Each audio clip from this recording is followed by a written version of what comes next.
छत्तीसगढ़ में सरकार आया, वनों को खत्म करके अडानी को सौंप दिया। अब नजर उन लोग का झारखंड पर है, झारखंड की संपदाओं को लूटने का है। यदि अभी उन लोग को लग रहा है हमारे बीच में पूरे झारखंड का मैया का सम्मान के रूप में कल्पना जी उन लोग का गलती के रूप में आ चुका है। जिंदाबाद जिंदाबाद जिंदाबाद जिंदाबाद जिंदाबाद। जोहार सलाम नमस्कार, मैं हूं नसीम और अभी इस वक्त मैं धनबाद के देवली मोड़ में मौजूद हूं और यहां पर आप पीछे देख सकते हैं, यहां पे एक हॉल के अंदर में एक कॉन्फ्रेंस रखा गया है, एक मीटिंग रखा गया है। और इस मीटिंग में, इस कॉन्फ्रेंस में, इस सभा में गोविंदपुर प्रखंड के जितने भी बड़े जेएमएम के नेता है, चाहे मुखिया हो, जेएमएम के बड़े जनप्रतिनिधि हो, सभी यहाँ पर एकत्रित अभी हो चुके हैं। और बस कुछ ही देर में यहाँ पर इंडिया अलायंस के सिंदरी विधानसभा प्रत्याशी बबलू महतो जी यहाँ पर पधारने वाले हैं और यहाँ पर एक मीटिंग कॉन्फ्रेंस तैयार हुआ है। यहाँ पर सारा कुछ अपना बात रखने वाले हैं इन जनप्रतिनिधियों के बीच, इन कार्यकर्ताओं के बीच, इन नेताओं के बीच।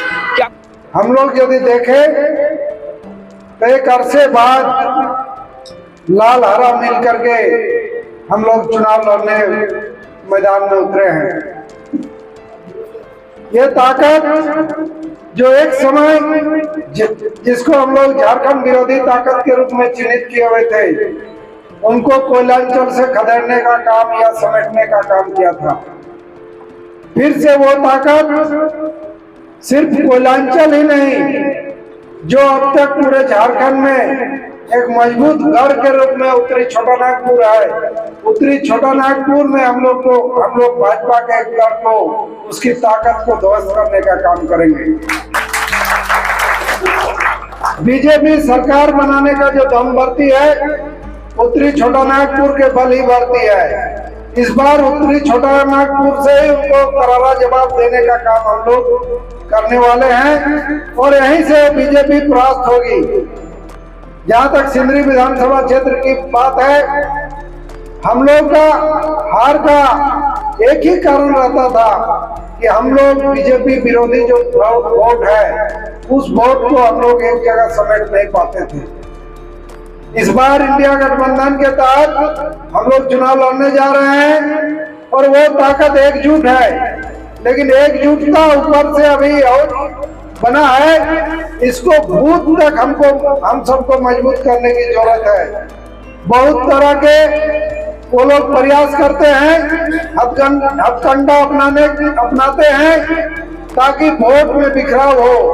हम लोग इसको इस बार एक मजबूती के साथ करके दिखाएंगे। हालांकि हम लोग के सिंदरी विधानसभा क्षेत्र के लिए चुनाव चिन्ह नया है, बहुत सारे साथी के लिए मेरा नाम चंद्रदेव महतो भी नया है, सब बबलू महतो के नाम से जानते हैं। लेकिन ये 10 दिन में इस नया को हम लोग इतना ही करेंगे कि सारे लोगों के ध्यान में ही आ जाएगा। चुनाव चिन्ह घर घर में, जन जन तक हम लोग ले जाएंगे। हर बूथ में वैसे सक्रिय साथियों को काम में हम लोग लगाएं, जो घर घर जाकर के चुनाव चिन्ह को लोगों को समझाने का काम करे और जो भी वोट हम लोग का है, उस वोट का 100% हम लोग वोटिंग कराने का काम सुनिश्चित करें। इस काम में हम लोग को लग जाना चाहिए। जहां तक मुद्दों के सवाल पर साथियों ने कहा कि सरकार की जो योजनाएं हैं, जो उपलब्धि है, वो हमारा मेरिट है, हम लोगों को बोल सकते हैं। कई ऐसे उदाहरण हैं जो पूरे देश में नहीं है। यदि कोई गरीब छात्र जिसमें उसकी यदि क्षमता हो, योग्यता हो, और जो मेरिट में आता है, तो ऐसे छात्र को विदेश में भी पढ़ाने के लिए सरकार भेजने का काम कर रही है। कई छात्र विदेश में सरकारी खर्च पर पढ़ रहे हैं, ये पूरे भारतवर्ष में कहीं नहीं है।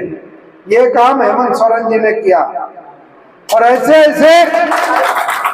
ऐसे कामों को देखकर भी वो लोग घबराए हुए हैं। इसलिए अब याद कीजिए, उसके बाद एक एक करके जब कल्याणकारी योजना आते गया, तो फिर सरकार को अस्थिर करने के लिए हेमंत सोरेन जी को जेल में डालने का गलती किया और ये गलती का परिणाम अभी उन लोग को लग रहा है। हमारे बीच में पूरे झारखंड का मैया का सम्मान के रूप में कल्पना जी उन लोग का गलती के रूप में आ चुका है। पूरे झारखंड में एक बीजेपी को करारा जवाब के रूप में कल्पना जी आई हुई है। साथियों ने कहा कि कोई भी ऐसा परिवार नहीं है जो हेमंत सरकार के योजनाओं का लाभ नहीं मिला है। उन लोगों तक हम लोग को जाने की जरूरत है, उन लोगों को बताने की जरूरत है। यदि दोबारा ऐसे सरकार को और हम लोग मजबूत करते हैं तो निश्चित रूप से और इससे भी अच्छा योजना हम लोग के बीच आएगा। झारखंड का जो हक अधिकार बनता है, उस हक अधिकार के लिए झारखंड सरकार को सुप्रीम कोर्ट जाना पड़ता है। सुप्रीम कोर्ट में से जजमेंट के माध्यम से रॉयल्टी का बकाया लेना पड़ता है, और जैसे ही जजमेंट आता है सुप्रीम कोर्ट से, उस राशि का निचले स्तर तक कैसे जाए, योजना तत्काल आ जाता है, लोगों तक उस राशि पहुंचे, चाहे मैया सम्मान के नाम पर पहुंचे, बिजली बिल फ्री के नाम पर पहुंचे। तो ऐसे सरकार को यदि हम लोग फिर मजबूती के साथ बैठाते हैं, किसी तरह बहुमत पर नहीं, पूरे 2/3 बहुमत से यदि हम लोग बैठाते हैं, तो ये हेमंत सरकार, हेमंत जी अभी जो दूसरे राज्यों से यहाँ आके हम लोग पर हमला कर रहे हैं मुख्यमंत्री, हेमंत जी जाके असम पर राजनीति करेंगे। हेमंत सोरेन जी को हम लोग असम का में राजनीति करने के लिए भेजेंगे, और ये हेमंता विश्व शर्मा की उसके तरह सरकारी पैसे पर नहीं, हम लोग झारखंडी लोग उनको चंदा करके वहां असम भेजेंगे। जाइए पूरे देश के आदिवासियों को एकजुट कीजिए, जवाब बनाइए बीजेपी को, जवाब दीजिए जो शुरू से एक हम लोग को वनवासी घोषित किए हुए थे। वैसे पूरे देश में दिखाइए कि बीजेपी के खिलाफ में जो सिर्फ खनिज संपदा के लिए वनों को काटने का काम करता है, वनवासी और आदिवासी सम्मान के नाम पर कोई एक दिन दिवस लोग मनाने का काम करता है। लेकिन देख लीजिए जहां सरकार आया, छत्तीसगढ़ में सरकार आया, वनों को खत्म करके अडानी को सौंप दिया। अब नजर उन लोग का झारखंड पर है, झारखंड की संपदाओं को लूटने का है। यदि हम लोग असल में अपने आप को झारखंडी मानते हैं, तो झारखंड की संपदा पर अपना यदि हम लोग अधिकार मानते हैं, एक पहरेदार की तरह उन लोग को हम लोग भगाने का काम करेंगे। और ये सिंदरी विधानसभा में पहले जिस ढंग से लाल हरा के ताकत के रूप में हम लोग थे, फिर से मजबूत करेंगे। हमको याद है जिस दिन हम नॉमिनेशन करने जा रहे थे, नॉमिनेशन करने से पहले मैंने आनंद बाबू को प्रणाम किया। आनंद बाबू ने 2 गमछा हमको लाल और हरा के रूप में कंधे पर दिया कि तुम सिर्फ लाल झंडा का नहीं, यहाँ के जनमानस के यदि तुम आवाज बनना चाहते हो, यहाँ के हक अधिकार को यदि दिलाना चाहते हो, इन दोनों ताकतों को समेट के रखने का प्रयास करना। चाहे अपना कुछ भी कितना भी घाटा हो जाए, लेकिन इस दोनों ताकत को एक जगह रखने का प्रयास करना। साथियों की तरफ से जो भी प्रस्ताव आया है गोविंदपुर प्रखंड के लिए, चुनाव के बाद उसको मिल बैठ के हम लोग करेंगे। बहुत ज्यादा नहीं करके आने वाला समय हम लोग एक काम करने का है।